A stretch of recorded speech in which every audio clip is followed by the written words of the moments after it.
सल्लल्लाहु अलैहि या रसूल अल्लाह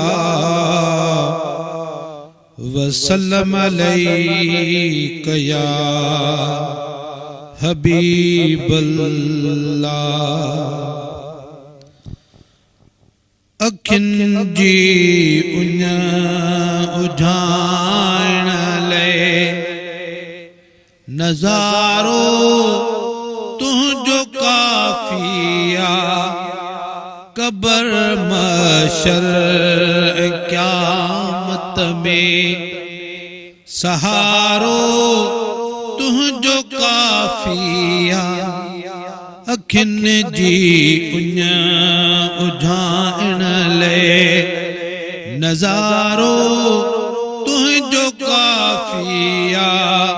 अखिन जी उन उझाण ले दुरूदन ए सलामन खां सिवा ॿियो कुझु न मूं वटि।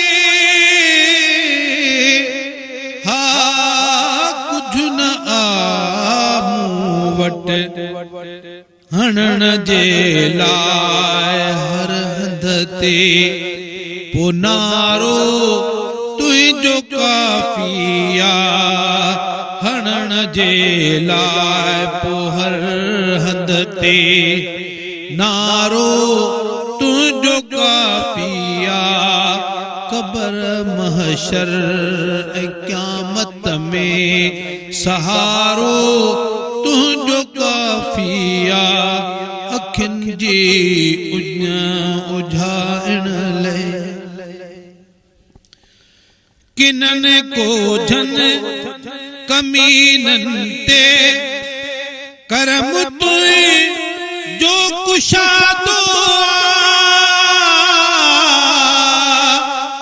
हा तुझो कुशादो असां ते बाझ जे ख़ातिर इशारो तुझो काफिया।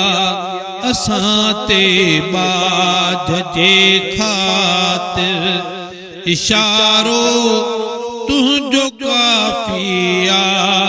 कबर महशर क़यामत में सहारो तुझो काफिया। अखिन जी उन उझाण ले सिकन तोड़े अचण जे ले तवंगर ऐं सिकंदर था। है सिकंदर था दिल जा राज रब जाने। पर पाड़ो तुझो काफिया। दिल जा राज रब जाने। पर पाड़ो तुझो काफिया। कबर महशर क़यामत में सहारो तुझो काफिया। अखिन जी उन उझाण ले असां ते अण खुटा एहसान न आहिनि छा लिखी सघिबा। साईं छा लिखी सघिबा। न वञिबो दर कंहिंजे दिलबर बस चारो तुझो काफिया। अखिन जी उन उझाण ले नज़ारो तुझो काफिया। अखिन जी उन उझाण ले न लहंदी सिक नाले मिठा अव्हां जे पाक रोज़े मां।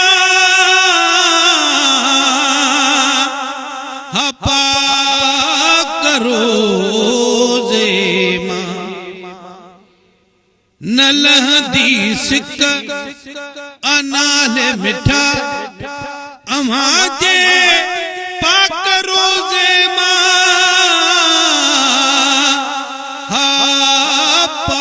रोज़े मां मदीने शहर में मिठड़ा किनारो तुझो काफिया कब्र महशर ऐं क़यामत में सहारो तुझो काफिया अखियुनि जी उञ उझाइण लाइ नज़ारो तुझो काफिया अखियुनि जी उञ उझाइण लाइ